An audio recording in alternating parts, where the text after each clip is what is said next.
welcome to my vlog.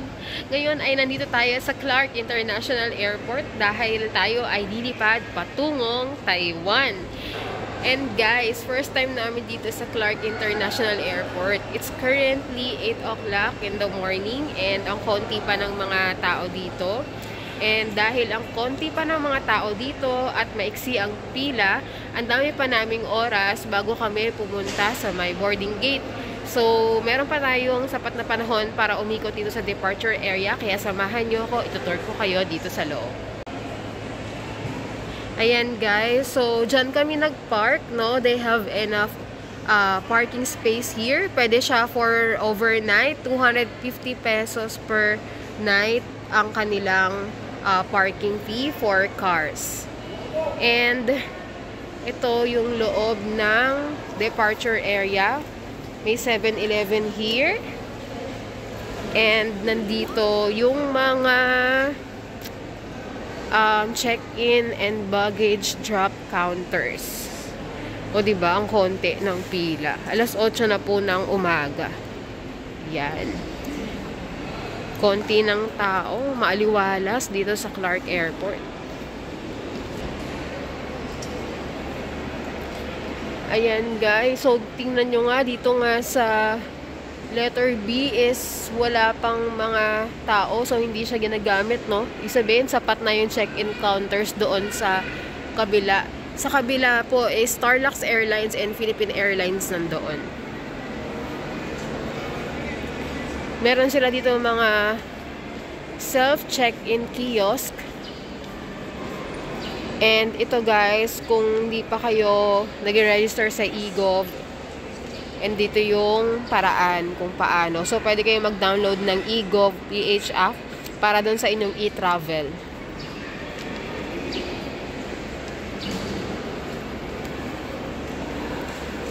Here's the information counter. And dito naman yung Cebu Pacific check-in counters. Ang konti lang din ng tao. Tingnan nyo guys, oh. Halos walang pila.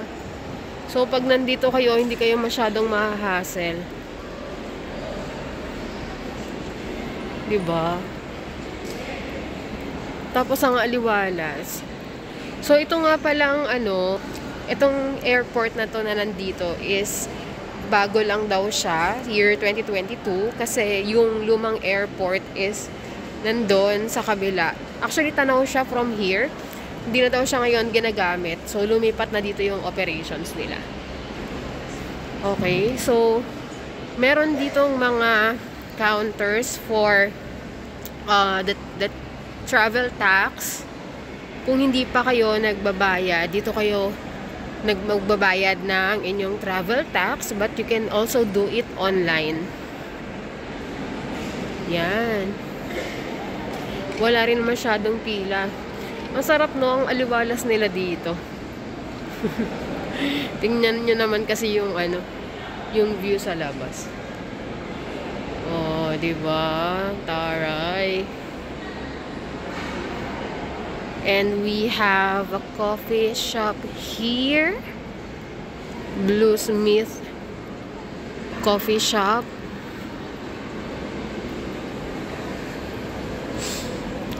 So, pwede magkape-kape muna if you want. Okay. Ito yung mga prices nila. Si Bluesmith Coffee Shop. Uy, sarap naman for almusal. And meron silang lounge dito. Ayan, oh. Always Lounge. Lapitan natin siya. Ayan, guys. Pero ano ba ito? Parang sarado. Sarado pa sila. Join Smart Traveler now for exclusive walk-in rewards. Oh, may 20% off plus 50% off sa companion. Ayan, so kung may Union Bank kayo guys, so tapos priority pass. Always. Kaya lang hindi ko alam bakit siya sarado pa.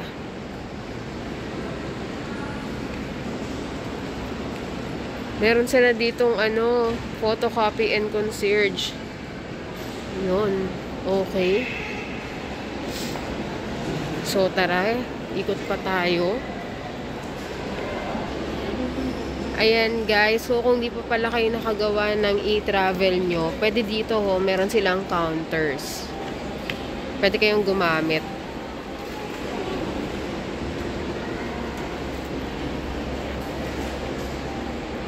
Ang luwag.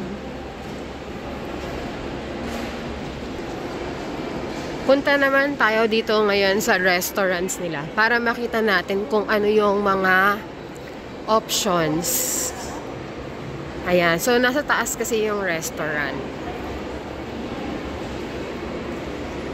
So, from here, nakikita natin na may Gongcha, Meat Depot, and Cantonese.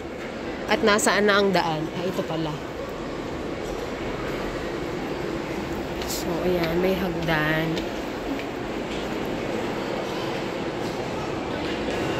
Ayan, nakaakyat na ako. So, dito tayo mamaya pupunta for the security and the immigration. Ayun palang immigration, oh. Halos walang pila, yun, oh. Okay. So, dito muna tayo sa restaurant. Ito yung mga flight ngayon. Nalilipad. Lilipad.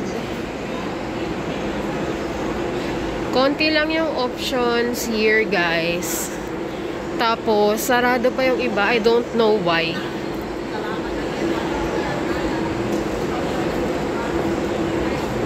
Okay, so may Meat Depot. May Lola North, but it's closed. And there's Peri Peri, but there's no tao. Or may oras lang siguro sila. And we have here Wendy's. Wendy's. And of course, masarap na kape ba? Tara dito sa Clark. Cantonese. Hi, Cantonese. Okay. So, meron ditong mga puan.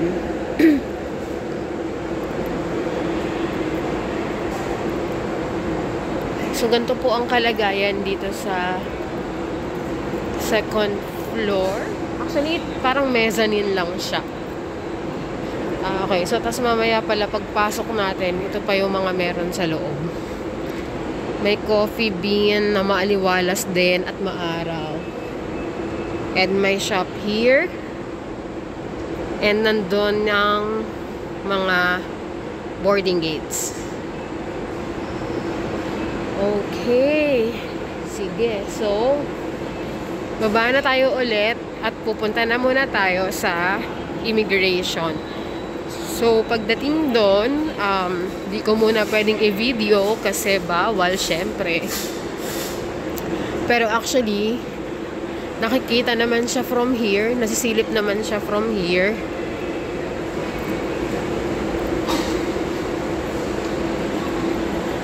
Yan. Andun yung immigration. Yun. Okay. So, tara, doon na tayo ulit sa baba. Again, sa departures area lang ito ng Clark Airport. Bumaba na ako from the restaurant pala. And gusto ko lang ipakita na ito lang pala yung foreign currency exchange here. Ayan, dalawa lang. So, wala kayong masyadong pagpipilian kapag dito. Tapos, nandito yung kanilang toilets. And again, there's the restaurant sa taas. Okay, mamaya ulit. Ay guys, wait lang pala. Gusto ko lang i-share. Nabanggit ko kanina yung lumang airport nila, 'di ba? Ito pala yung lumang airport. Ayan. Yan. Nandyan.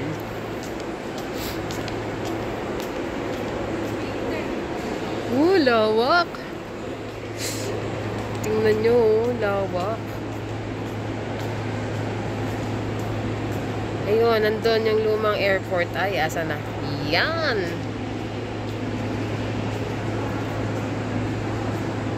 Okay. Guys, nakalagpas na kami sa immigration.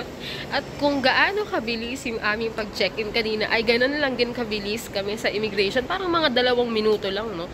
Iniscan lang yung, passport. Tapos, sa akin hindi na nagtanong. Tinutakan na niya agad. Siguro nakita na rin niya yung mga travel history ko.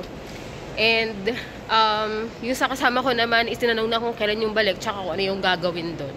Ganito na yung itsura nga pala dito after the immigration, punta ng boarding gates. Pansin ko lang guys na ang daming shops na sarado. Di ko alam kung may oras or may araw lang sila na nagbubukas. Ayan. So ito yung mga, meron pa ditong mga coffee. Yan, meron ding meals. Ay, ang ganda ng mga upuan. Ang cute. Wow. Okay. Ay, ang ganda. Pwedeng matulog. Wow. May terminal fee refund. Bakit? May Mary Grace, may Barcino.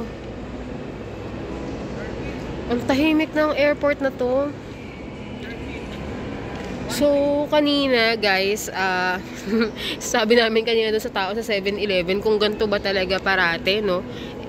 And siguro kasi dahil nga it's Monday today, pero nabanggit niya na madami daw tao dito kapag Tuesdays and Fridays. Mas marami pa as compared to the weekends. Oh, taray! Boom! Ganda! So, pag dito kayo sa Clark, lilipad, hindi kayo masyadong mahahassle. No sweat! No sweat!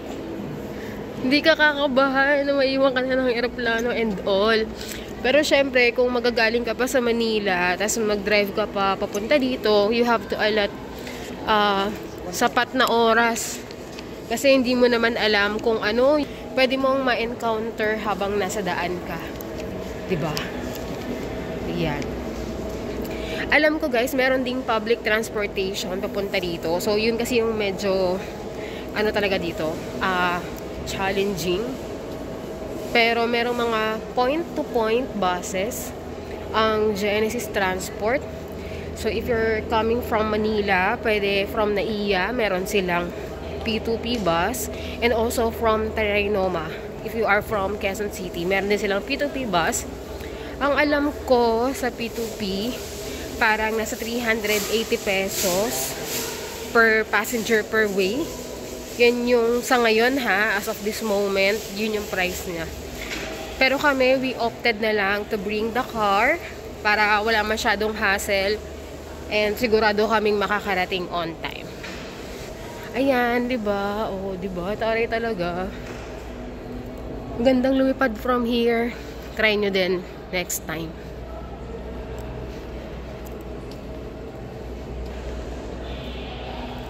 So, I think guys, that's it for our Clark International Airport guide. And sana nakatulong sa inyo itong video na ito. And please don't forget to like and subscribe dahil marami pa akong i-upload na videos para sa ating travel to Taiwan. See you again on my next vlog. Bye!